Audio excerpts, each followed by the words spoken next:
万年前，若无帝尊平息创世之战，你们魔族早就灭绝。这些年，你们不断扩张自己的领地，偷取仙界法宝。为了不引起祸端，帝尊从来就没有成见。仙神两界，对你们来说只有恩义，并没有亏欠。我魔族宁愿不要这恩义，自己争出一片天地。原来你是以族人的福祉为借口，成全你自己的野心。到头来，这些族人都会成为你野心的陪葬。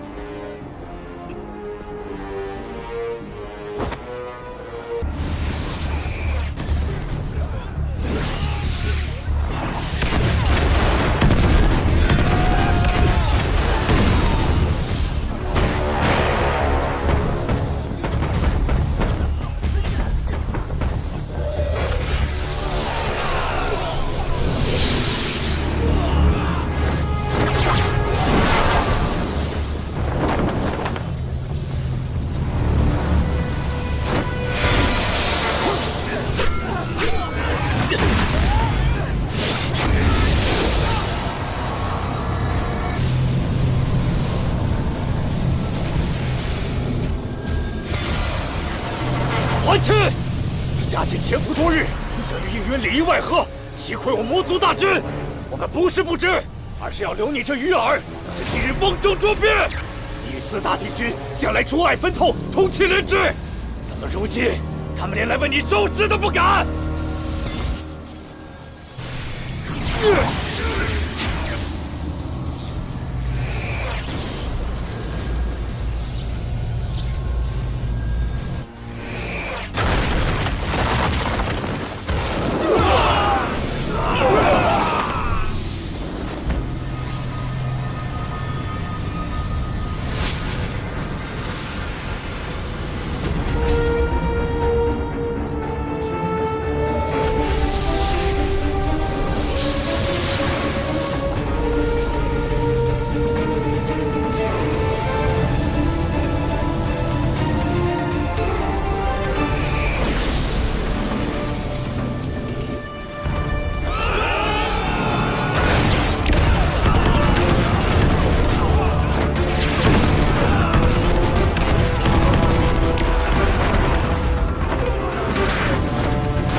玄香，5万天兵已经剿灭了魔都屯兵，你后方无援，认输吧。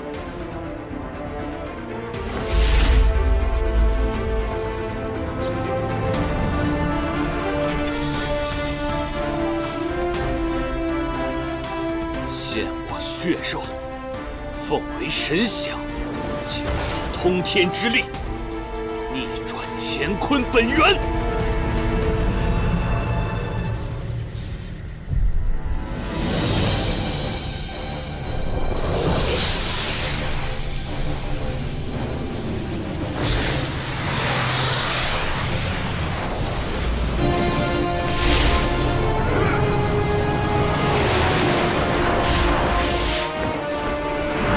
亲！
应渊，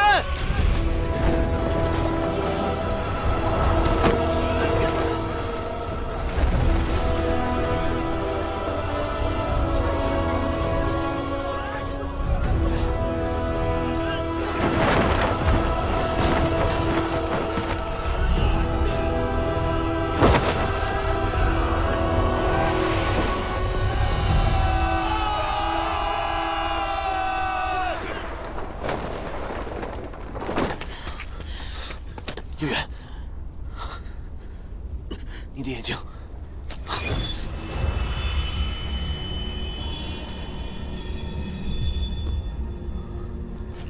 我没事，是我冲动了。没想到这九尾蛇，在万魔之眼的加持下，毒性会这么强。一旦接触，必定会渗入肺腑，必须立刻送往天云馆疗伤。不可，我是统帅。如今帝旨一事悬香在逃，我怎么能走？可是，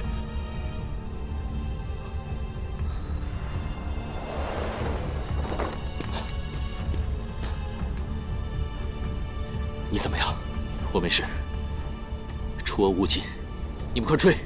我军已攻破敌方后阵，玄香狼狈逃窜，此战我们已经赢了。如今你伤势要紧，拖延不得。是啊，应渊，我会派人立刻送你回天庭的。别废话了，战事要紧，快追去！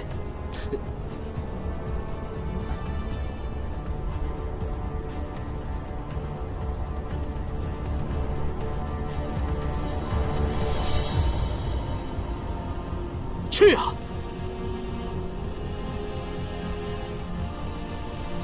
好，好。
诸位，再过几日，便是我们魔界邪神万寿诞辰。此等宝物，正好作为仙界给我们的好贺礼呀？啊！说话，长老。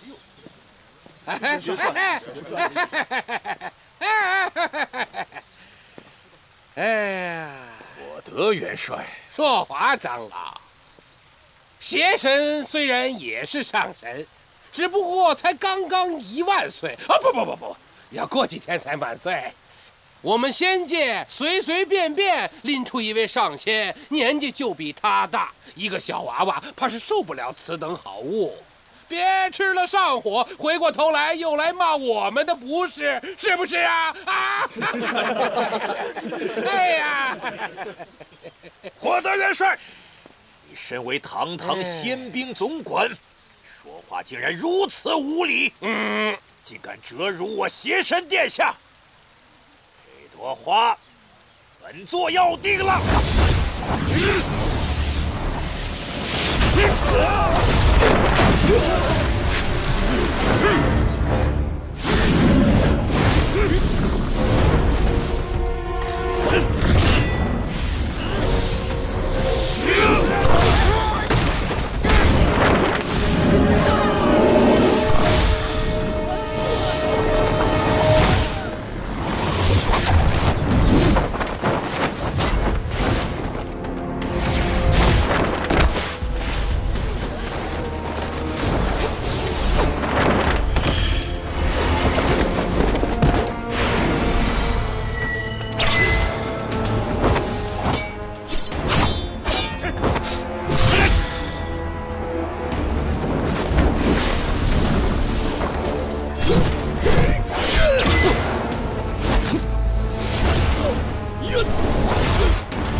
帝君，变天了。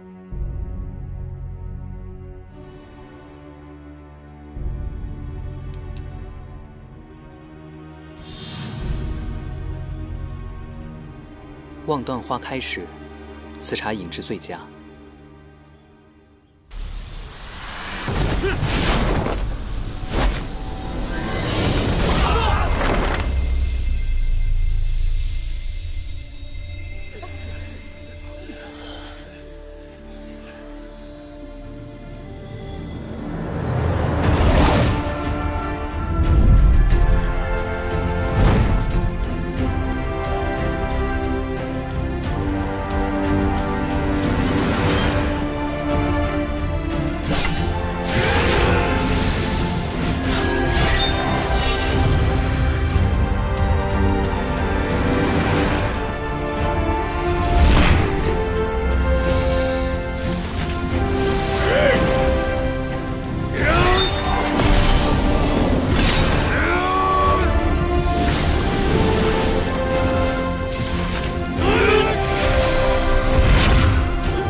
参见帝君。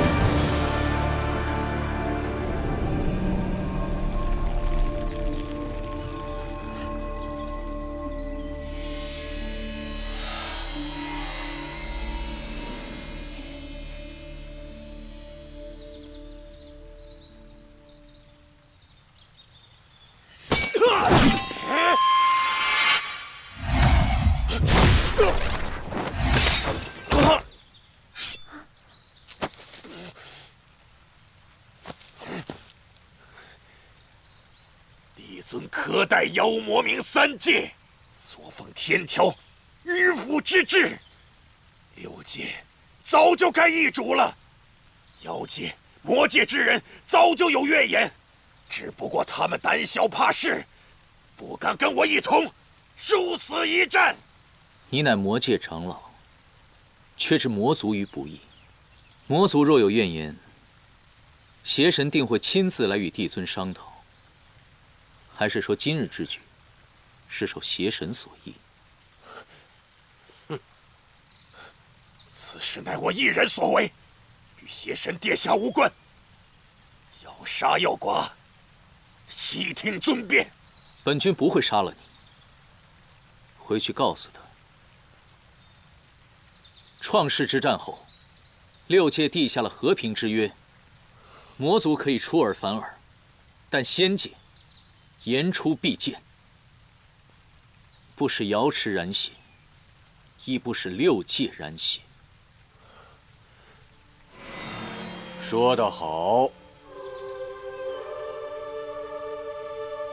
参见帝尊。 6界之中怀有2心的，只是沧海一粟。吾相信，有应渊帝君在，定能保我6界太平。我们冥界敬服仙界，绝无2心。利剑断，莲花开，这正应了6界交好、止戈霸舞的愿景。 今日莲花一开，此2人化为人形，实乃祥瑞之兆。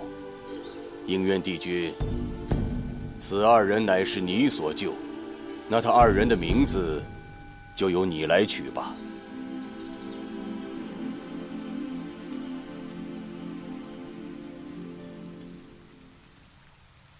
满庭芳止，万趣一收。岁华如昔。 神话幽童，姐姐叫做芷溪。欢颜如烈，悲苦如疾，浓尽碧枯，淡者履深。妹妹，颜淡。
这都什么时候了，你还在睡觉？颜淡，颜淡，快起来，赶快把我们营的法器藏起来，你姐来抓你了。我姐，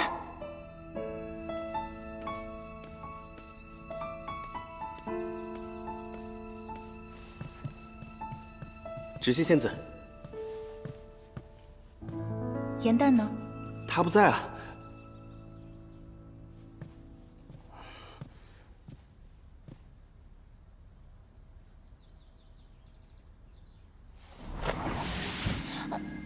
哎，不愧是我姐，一眼就揭穿了我的法术。我说芷溪，你现在不是应该在妙法阁掌事吗？你怎么跑这儿来了？有何贵干？为什么没去参加考试？难道你想一直做一个默默无闻的小仙士吗？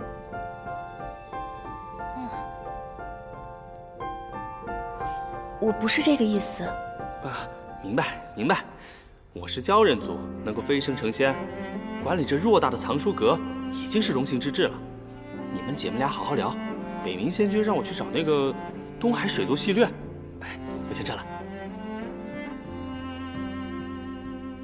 姐，虽然你现在已经是妙法阁的副掌事了，可若没有我们这些小仙士进进出出的，你们的工作也不方便嘛。你少贫嘴了，快说，为什么没去参加考试？啊，我实在是对那些仙法一点兴趣都没有。颜淡，你要知道，陆明只能做个小仙士，那是因为他是妖族成仙，但你不一样，你天生仙胎，身负着众仙的厚望，而且你的慧根和灵力都远高于他人，你就不能争点气吗？你知不知道，那些爱嚼舌根的小仙，为了此次考试特意开下赌局，就赌你能不能通过考试。嗨，没关系，我们四爷汉淡一族有你就够了嘛。芷溪你呢，聪慧勤奋，而且出类拔萃，仙途光明，你就好好努力，到时候我就可以狐假虎威，狗仗人势啦。少乱用成语。是真的，芷溪，我已经打算好了，以后我就指着你这个靠山了。我知道你对我最好了，我就可以做一个废物的小仙士了。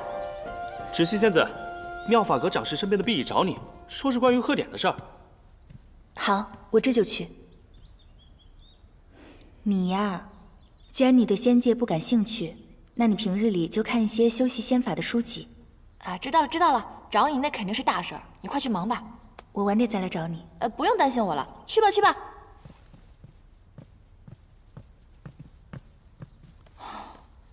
吓死我了！你姐要知道开设赌局的是咱俩，会不会扒了我的鲛人皮，砍了你的莲花镜啊？嘘，小声点儿。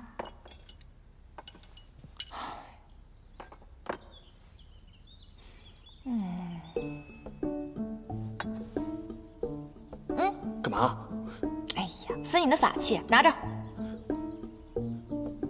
不是，哪有这么分赃的？这也太少了吧？你还嫌少？这些法器多亏了我厚颜无耻才换来的，好吧？行吧。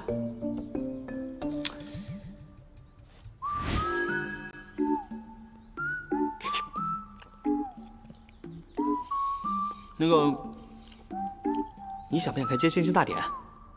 接星星大典是什么？就是芷溪他们妙法阁负责那个仙阶晋升贺典。你生得不巧，没有经历过。这个大典啊，每500年一次，凡有仙阶者皆会齐聚天之角，接受4位帝君不失仙力的赐福。传闻此仪式场面那是相当的奇美梦幻，所以低等仙士就称它为接星星大典。哇，这个听上去好像很不错的样子。那你是不是已经想到办法能带我混进去了？混进去啊？不可能，天之角守卫森严，像我们这些低阶仙士根本进不去，必须另辟蹊径。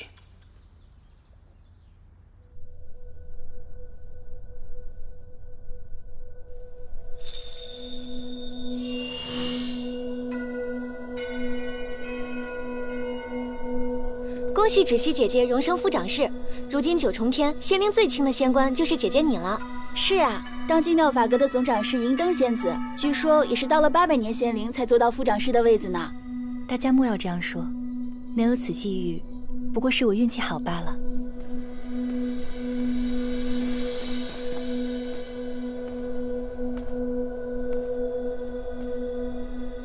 掌事，一切都准备妥当了。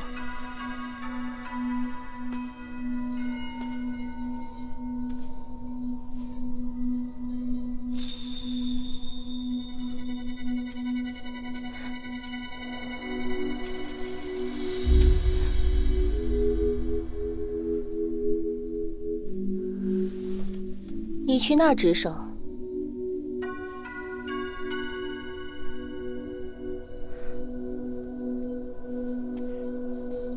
长侍，那过于偏僻，怕是看不见帝君赐福了。天之角唯有晋升仙阶之人才可入的。要不是妙法阁负责掌灯，你区区一个小仙怎可入得？帝君的风姿，也不是你配瞻仰的。小仙知错了，我这就去。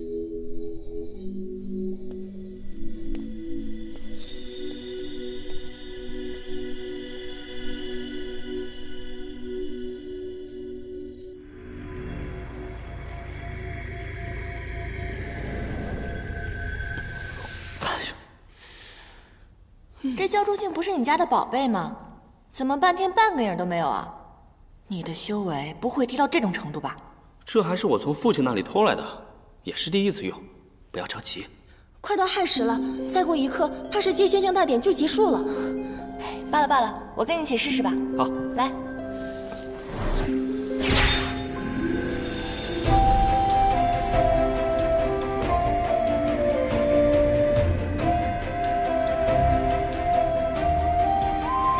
有了，应元君的背影。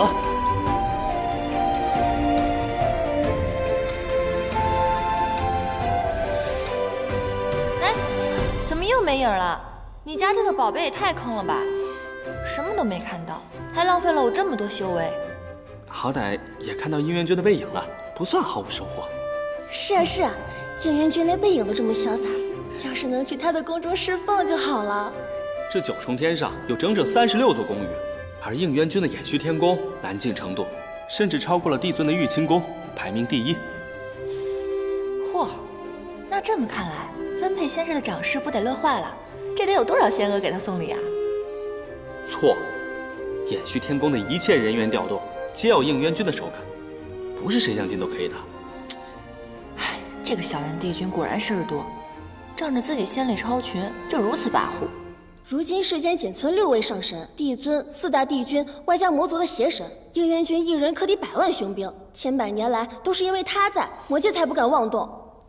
500年前要不是他，你和芷溪早就命丧魔族之手了。应元君是你的救命恩人，你为何如此没良心，还说他是小人？就是反正我就是看他不顺眼。应元君深居简出，除了关系与他要好的几位仙君，外人甚少能瞻仰到他的尊荣。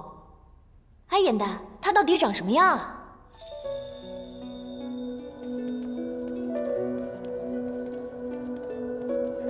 瑶池是我们的家，如今这是要去何处？姐姐，我们换人了，不能再待在池子里。日后要去哪儿，怕是要问他了。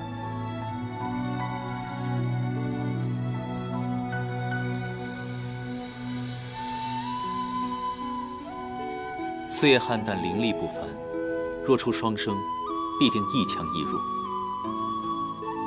你身体弱，所以才会被魔族的剑气所伤。速去天医馆稳固仙灵，不可耽误时间。仙家一直讲究魔力修行，未来如何，全凭个人努力。你不必沮丧。姐姐才不弱呢，为花时都是姐姐为我遮风挡雨，你怎可随意评判他人？快向他道歉！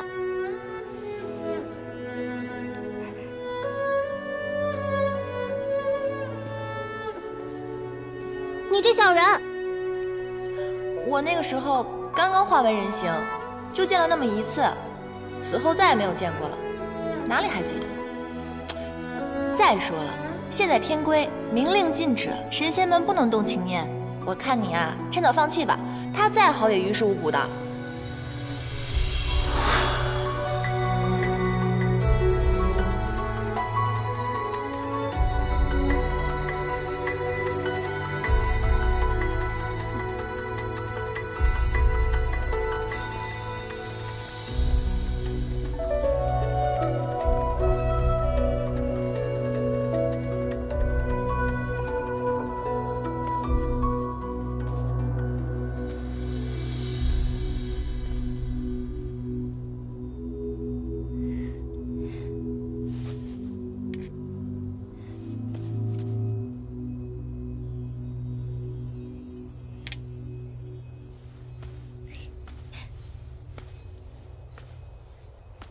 妹妹好吃懒做，姐姐假公济私，你们还真是九重天上的一段佳话呀。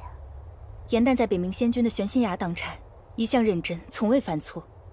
虽然他仙法低微，但他赤心纯正，率性真实，并非长师口中这般。长师平日里怎样说我都不在意，但你没资格评价我妹妹。不要以为你当了副长师就能如此和我说话。要不是思璇出了事，就凭你自己，再过500年也坐不上这个位子。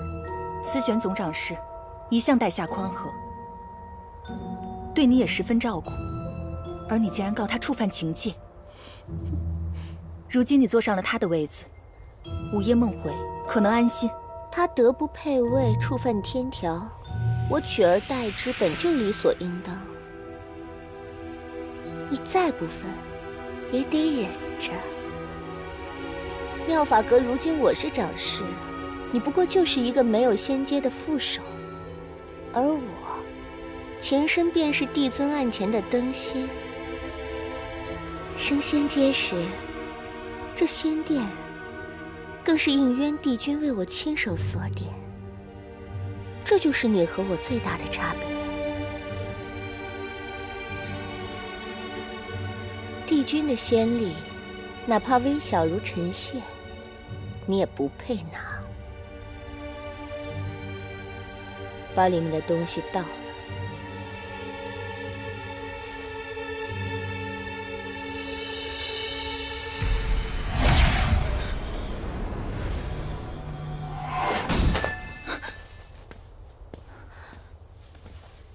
帝君，这些仙尘落在地上，着实可惜了。仙子们值守一夜，也甚是辛苦，拾取一些作为纪念，也无伤大雅。帝君，天条有言，在其位谋其职，仙子本该安守本分，恪尽职守。银灯身为长师，只得以律管理，并非是刻意为难。天条并未写明，只是仙子不可失去仙尘，长师无需太过教条。是，谨遵帝君教诲。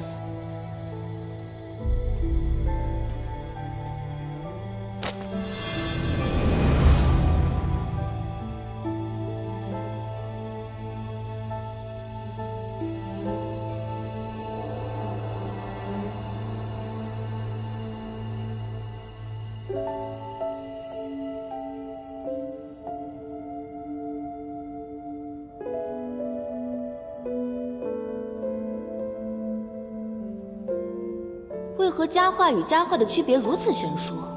一个是掌管天庭至宝的天之娇女，一个却是给北冥仙君喂鱼的低等丫鬟。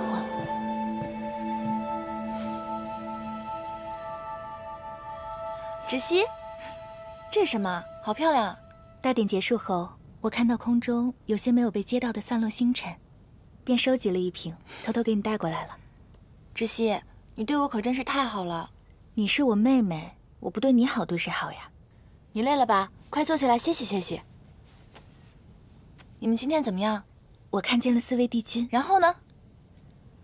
我好想成为和他们一样厉害的神仙，希望我升仙阶时，额间的仙殿能由应渊君来点。芷溪，我相信你一定可以的。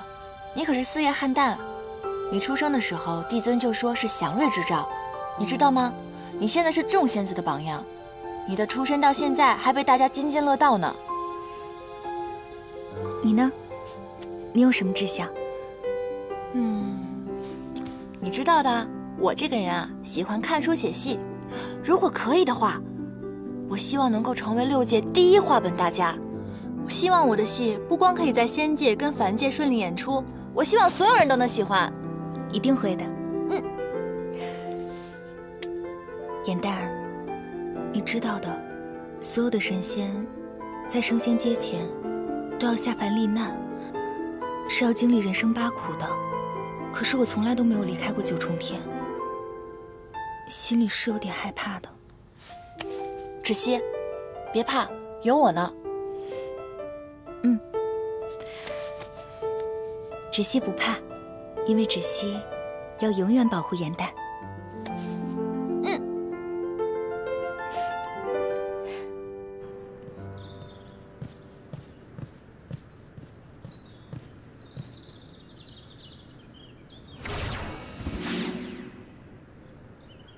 我们玄溪崖的仙龟每日必会被人偷偷翻过面来，却从来没有人抓到过始作俑者。莫非是他？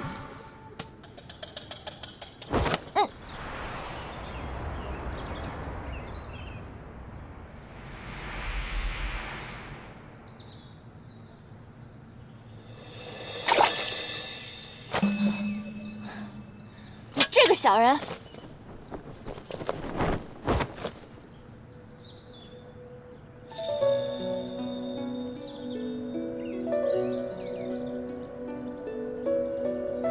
这个人怎么这么眼熟啊？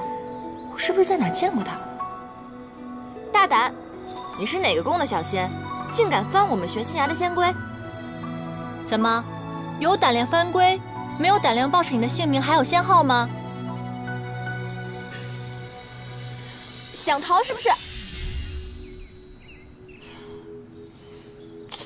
这个人的面容跟背影都好生熟悉，好像在哪里见过似的，可怎么都想不起来了。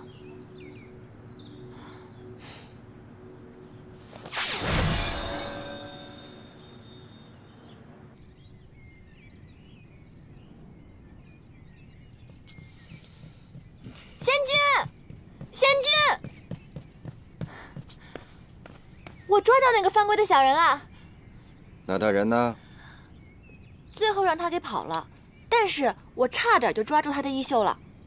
你要是仙法再高深一些，不就能够揭穿他的丑恶嘴脸了吗？我知道您是在讽刺我的灵力低微呗，但您想想啊，如果我灵力高超的话，那我就去妙法阁了，谁还留在这玄心崖给您喂鱼啊？你要是能够抓到他，我便将珍藏的《临江四梦系谱》孤本借给你，如何？仙君，您此话当真？您吃橘子。不要乱动，我在破解棋局呢。您这是什么棋局啊？看您一副好像很难解开的样子。还不是那个应元君，搞了一个6冠局，弄得我百思不得其解。仙君，如果我能帮您把这个局给解开，您能答应我一件事儿吗？你能破解？我可以试试啊。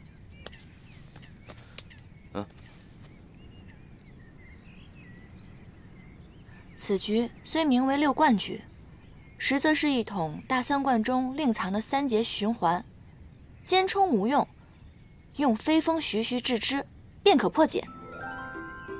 您可以试一下。飞风徐徐制之。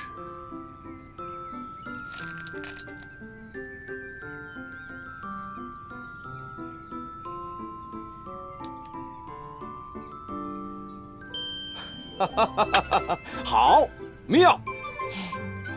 哎呀，你这个小丫头，别的事情你是什么都做不来，没想到下棋你倒是蛮有灵性啊！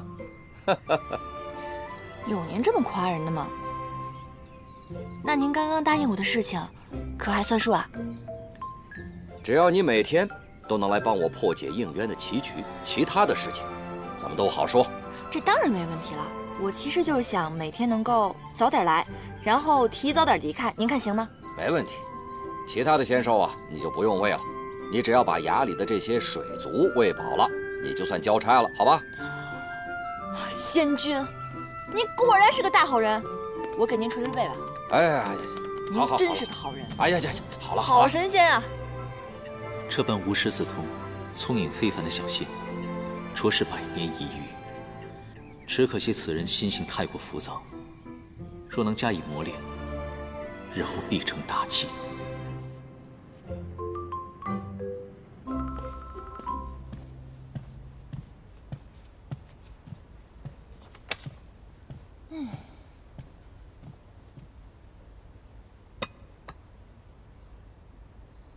你怎么突然变得这么有上进心了？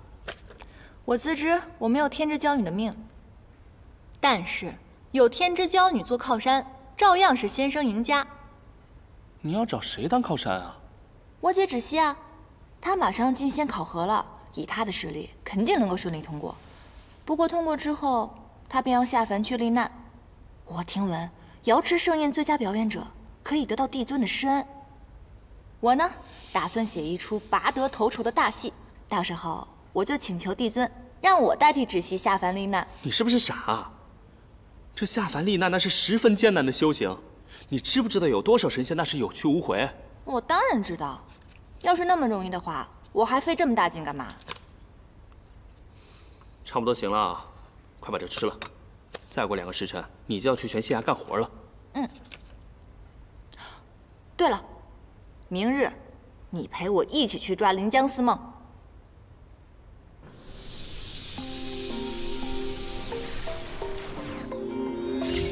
哼，我可真是太聪明了。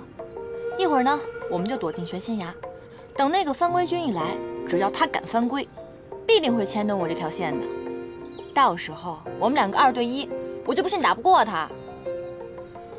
你确定这样能行啊？当然了，我们只需要守株待兔就行了。走吧。哼。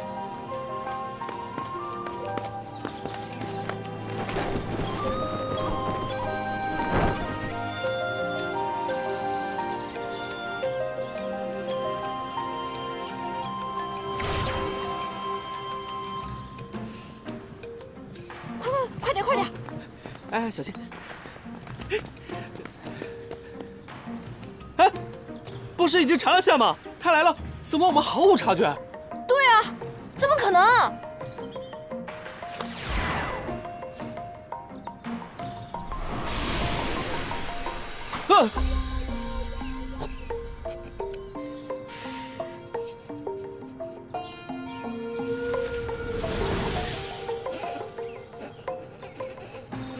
你这个番规小人，我抓不到你的话，我就不叫严大！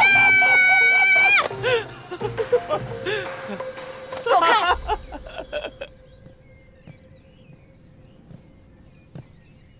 世云，啊，严旦，番规军抓到了吗？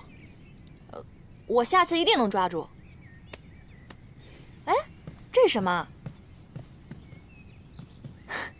北冥县君什么时候养了一青一白2条小水蛇啊？他们呀，才不是什么水蛇呢，而是龙。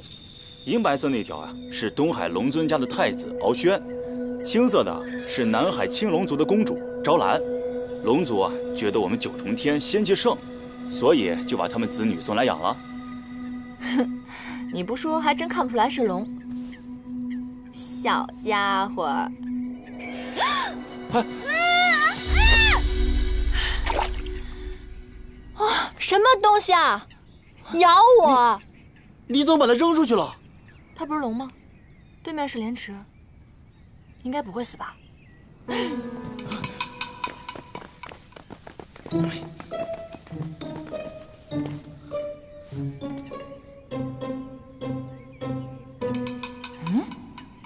这条鱼不会被小白龙砸死了吧？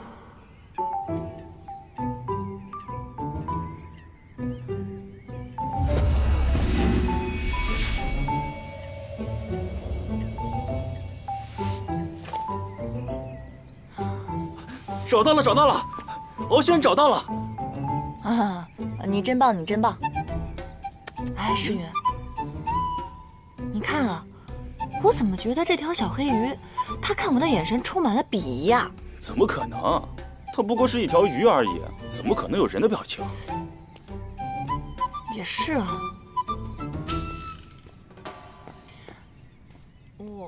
刚才是我不对了，还好我的真身是药。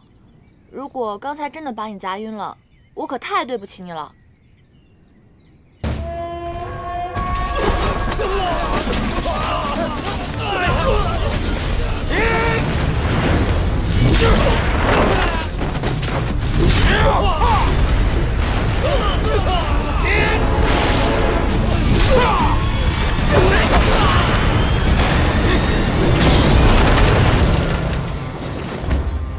元帅，妙法阁掌事思璇所盗法器已被魔族转移。你速去找应渊帝君，让他务必拦截住丢失的法器，否则此战难以平息。是。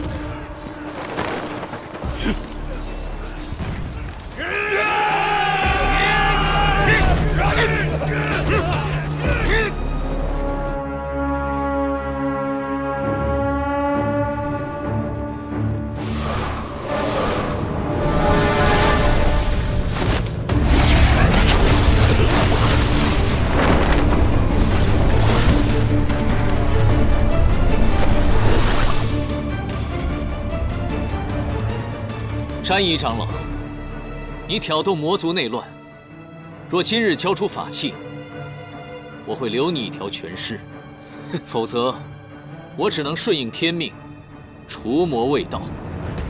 这9重天最强的法器都在我手上，休想让我束手就擒！解阵，诛杀帝君！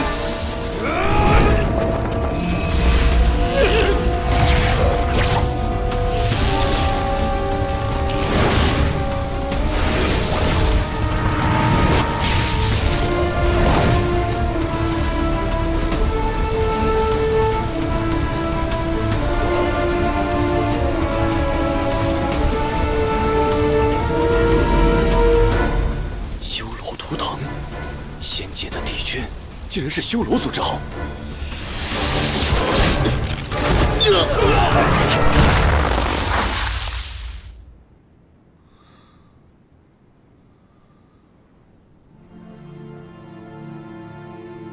我想你的身世，今日也该告诉你了。你乃是上古恶灵之首修罗族，和仙界仙子所生。你额上的黑纹，便是修罗族的图腾。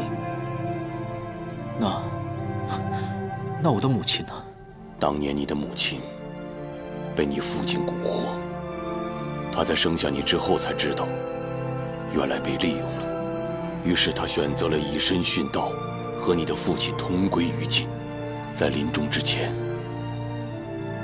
她把你交给了我。应渊，你本不该存在于这个世上，但当时你太年幼了，吾不忍杀你。于是，抹去你额上的黑纹，亲自抚养你，教化你。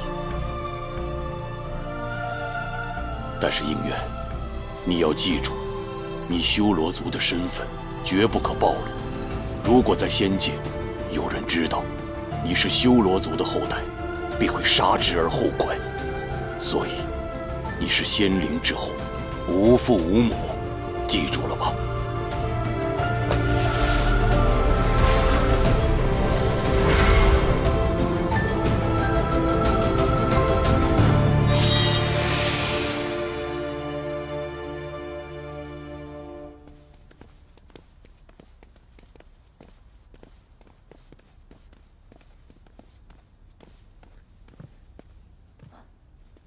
帝尊，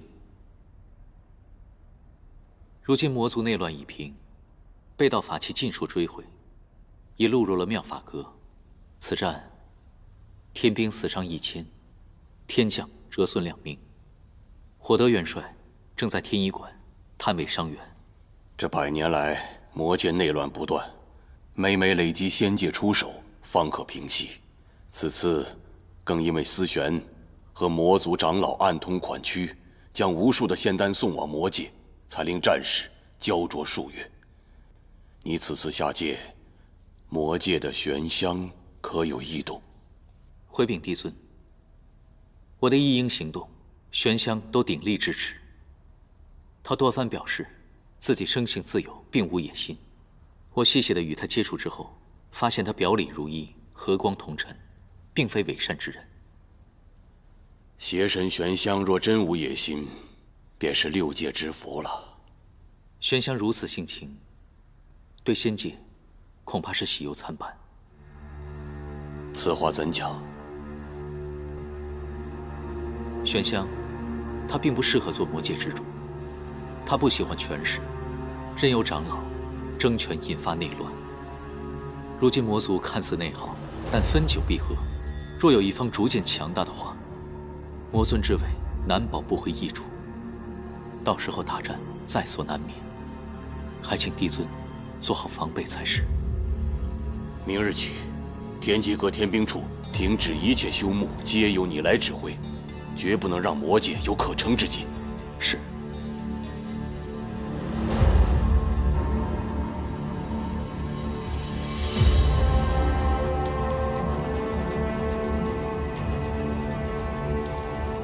帝尊，已准备就绪。行行。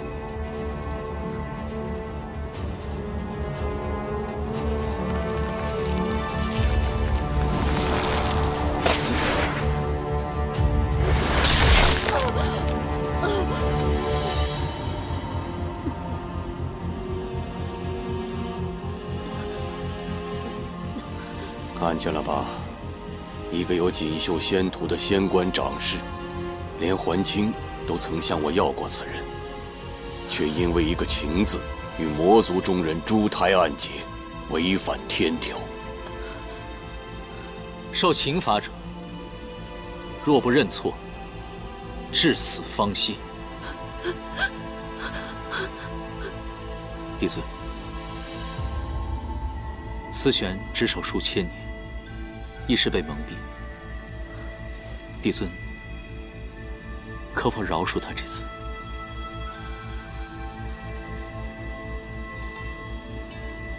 好，如若他肯认错，死后无留其元神，允其入夜望川洗净前尘，入凡界为人。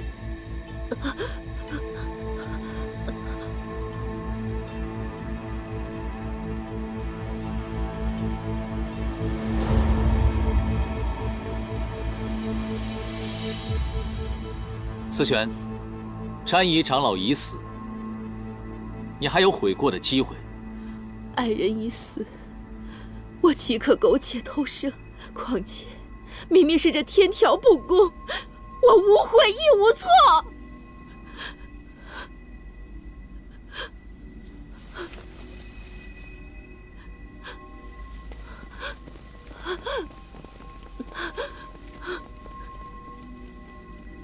思璇，你因为情爱失志忘义，还在这信口雌黄，说什么天道无情，你知道吗？天条的守戒为什么是不容有情吗？因为唯有神仙无情，才可保六界平安。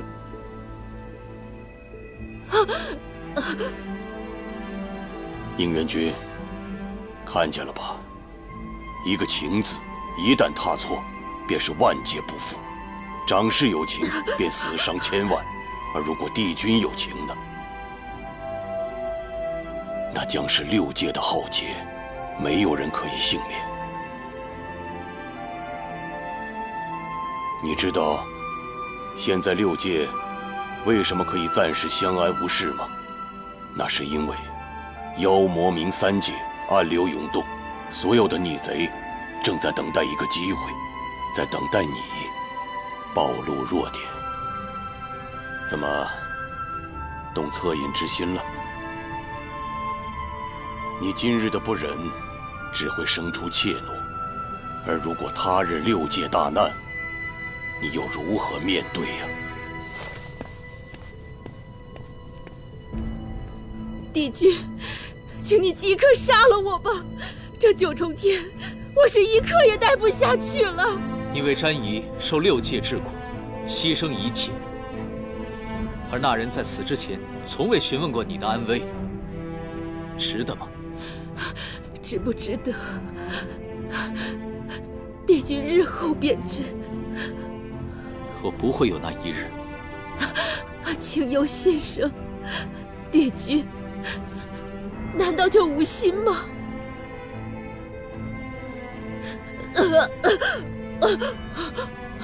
我求求你杀了我，我宁愿怀着这有情的心死去，也不愿和你们这无情之人同活。我不愿意再受这不公的待遇了。我求你，我求求你杀了我！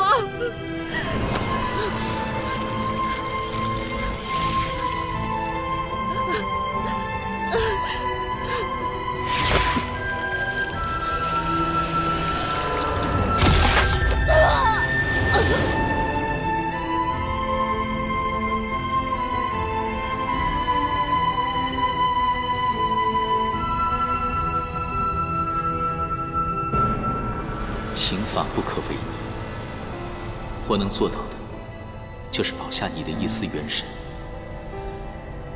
愿你能渡过忘川，重新开始，做个普普通通的凡人，可以爱，可以为了自己而活。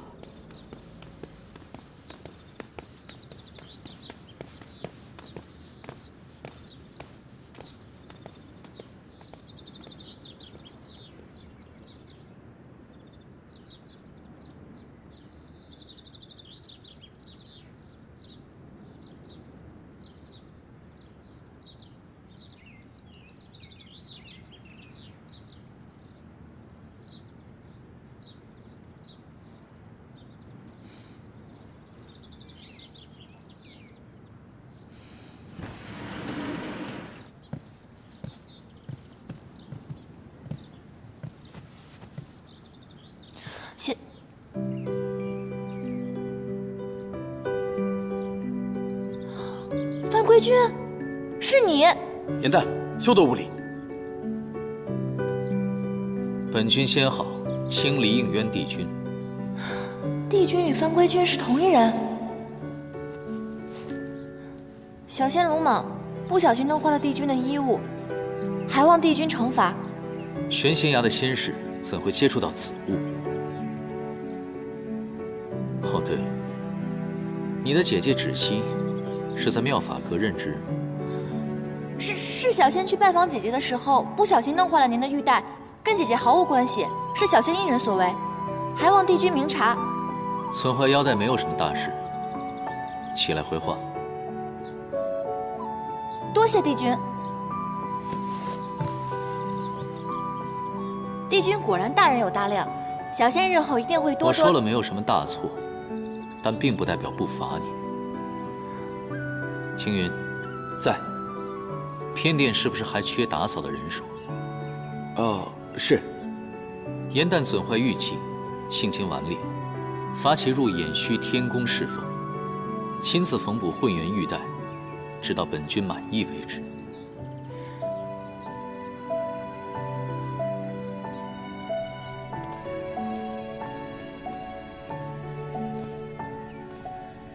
仙君，您别送了，今天我就要走了，您要好好保重身体，以后我会常回来看您的。没想到你走得这么突然。别难过了，这以后谁来帮我破解棋局啊？别哭了，仙君。仙君，我在您这宫里待了200多年，难道我除了给您破棋局，没有任何地方让您舍不得吗？您这么说，我可真是太寒心了。我可不是这个意思啊。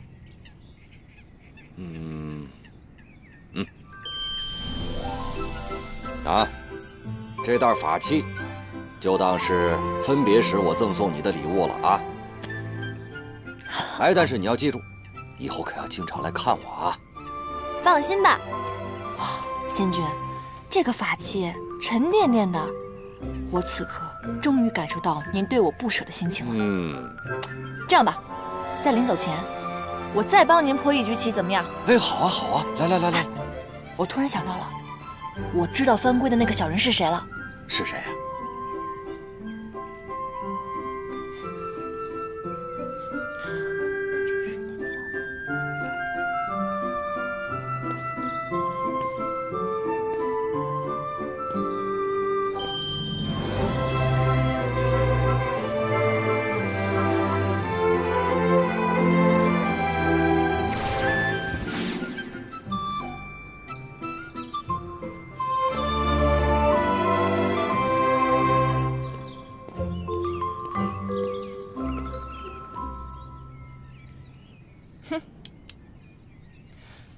小人帝君这回总算是黔驴技穷了，这局还没有上一局难呢。哟，你这一子下的可妙啊，以虚打实。你看看，把他这一脚的活子全都打成了废子。你这一招是怎么想到的？下棋对我来说，要不然就是捡漏，看出对方的破绽，顺藤摸瓜；要不然就是打劫，把对方的变成自己的，变不成那就通通吃掉。往往后面那一种是非常艰难的，但是愚公移山，铁杵也能磨成针的。妙！今日本想与仙君面对面切磋棋艺，没想到竟看到忠心仙士不舍救主的场面，本君都不好意思开口要人了。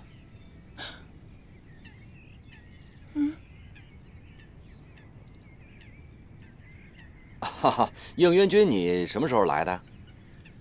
小人帝君那局我就到了。看你们如此专注，我也不好出声打扰。你好歹堂堂的上神，你这样如此偷听别人的墙角，这样不太好吧？本君上梁不正下梁歪，影响的仙君一起作弊，真是惭愧。应元君，你说笑了，你一定是看我破解棋局呢特别的辛苦，所以呢，你就一次一次的降低难度，故意放水，是吧？刚才只是说笑。严旦呀，去了偃虚天宫之后呢，由你亲自教导，我想他的棋艺和仙法一定会更上一层楼的。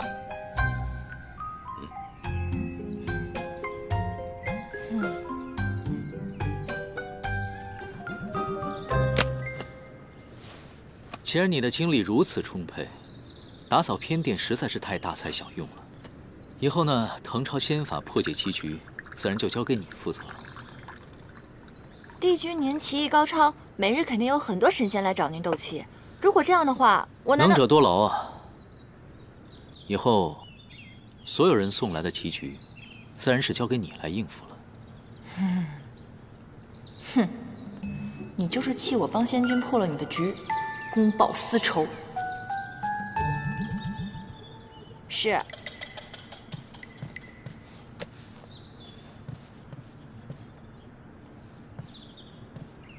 还有，混元玉带尽快补好，莫要让其他仙士去催，白白浪费别人的时间。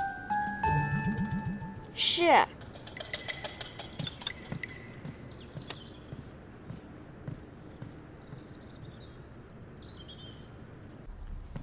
应渊这个小人，他表面温文尔雅的，他实则呢肚子里一堆坏水，给我安排这么多活让我干，他就是故意想整我，小人。没想到。众人眼中如此完美的帝君，还有这样一面，这在我心目中的形象又丰满了一些。哎，你到底跟谁一伙的你？好了，严旦，帝君犯规不过是童趣之举，哪有你说的那么严重啊？况且他与北冥仙君对弈，外人本就不该干预。你当着他的面说他是小人，他还能一笑了之，可见他宽宏豁达。是个正人君子。芷溪，你清醒点好不好？你这是色令智昏啊你！你们知不知道偃虚天宫有多大？每天什么活都让我干，腰酸背痛的。还有那个书让我抄了一遍又一遍，我脑袋都快疼死了。多少人想来偃虚天宫还进不来呢？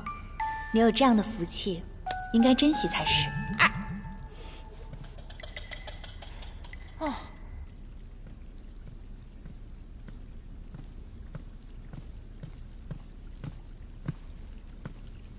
芷溪，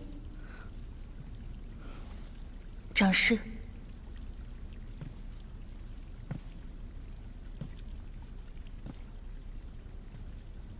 耍小聪明让妹妹顶罪，你们还真是姐妹情深。可惜帝君宽和大度，让严旦因祸得福了。不知你这个做姐姐的，心里酸不酸？有没有一丝后悔？若不是那一念之差，如今飞黄腾达的可就是你了。偃虚天宫的差也并不好当，严旦每天甚为辛苦。这种不痛不痒的诉苦，你也信？不过就是炫耀罢了。严旦不是这样的人。那你说他是哪种人？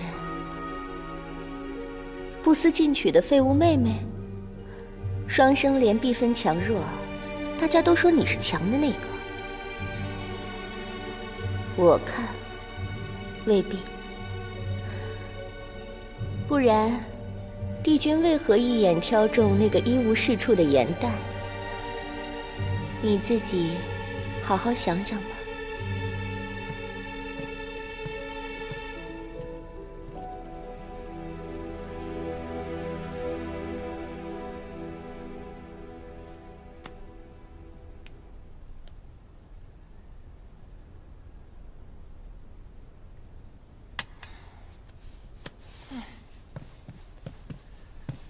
严旦，你最近神神秘秘的，还不告诉我你写了什么？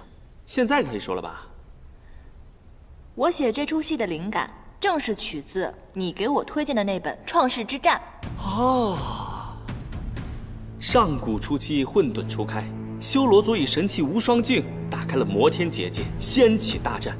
帝尊携4大帝君救众生于水火，辟四海，创6界，这才有了如今的太平盛世。你写了这么一出拍马屁的大戏，实在是太鸡贼了。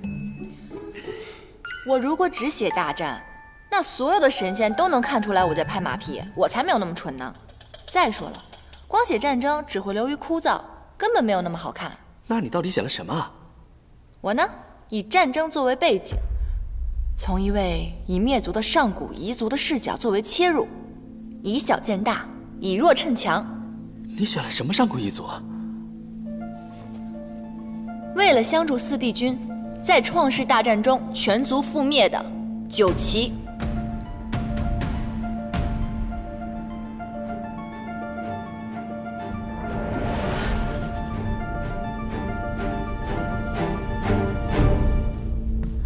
你竟然翻出了九岐！正是，他曾被誉为6界当中最强悍的水族，上天为龙，入海为鱼，百毒不侵，水火不灭。可就这么厉害的种族，却在这些年的和平当中被人们逐渐遗忘了。如今除了我们，谁还能想到当年惨死的九岐呢？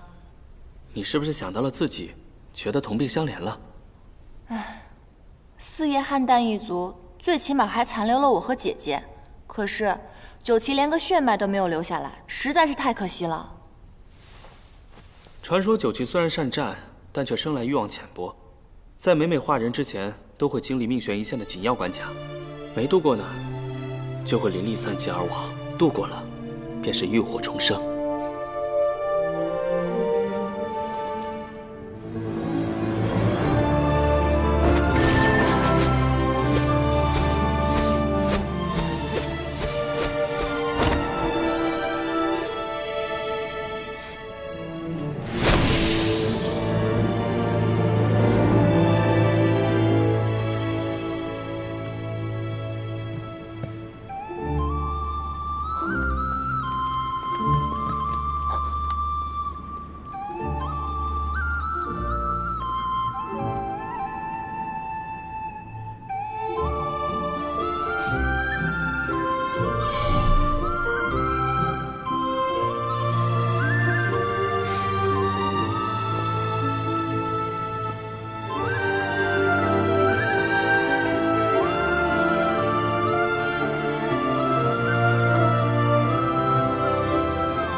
阿晨，你所占之地，除妖冥2族之要隘，恐有腹背受敌之嫌，定要小心。我会的。妖冥2族尚好对付，而你，风翼，平定了生死场，速速来找我。这是自然。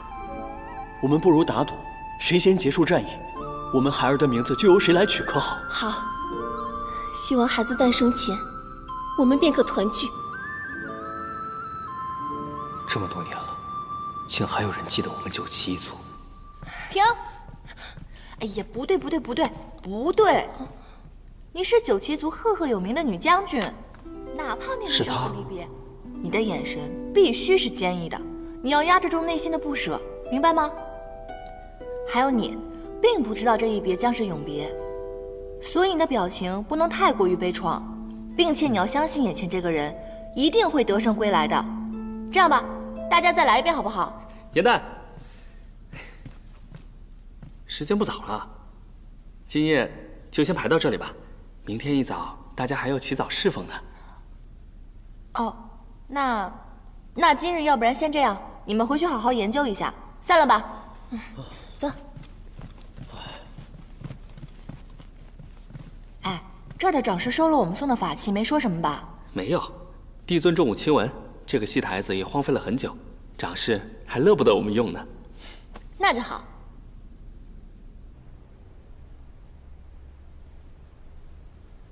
唉，这第一章是写九岐2位将军的生离，最后一章是写他们2人的死别。啊，也不知道中间4帝君的戏份该如何写。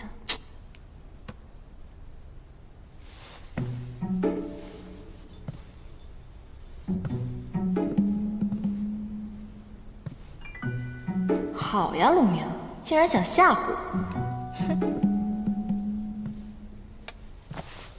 我！哼！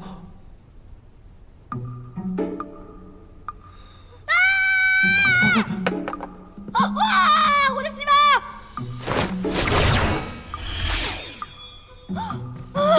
我的戏码！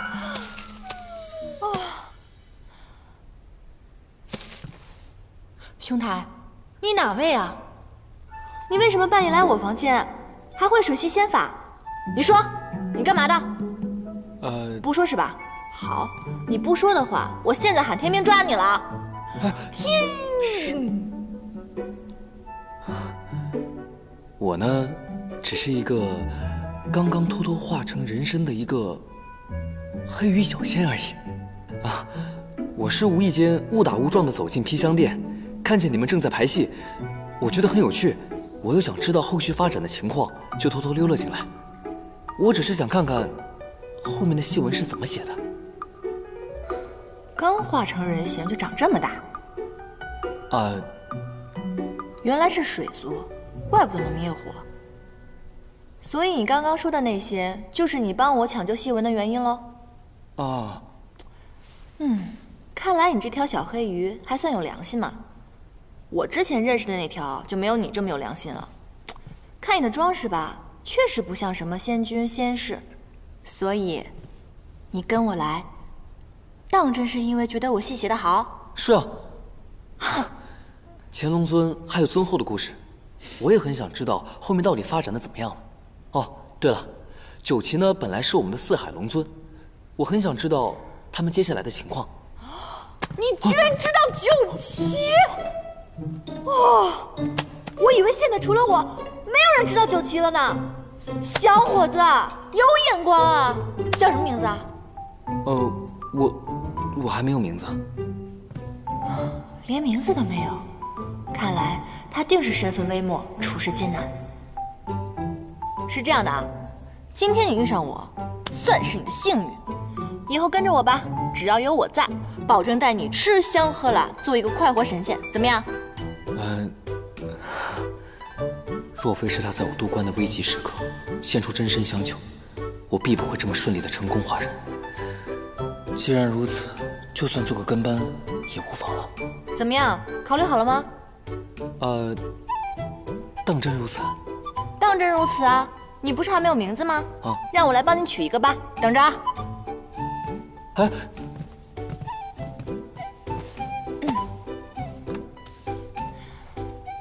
当真如此？嘘。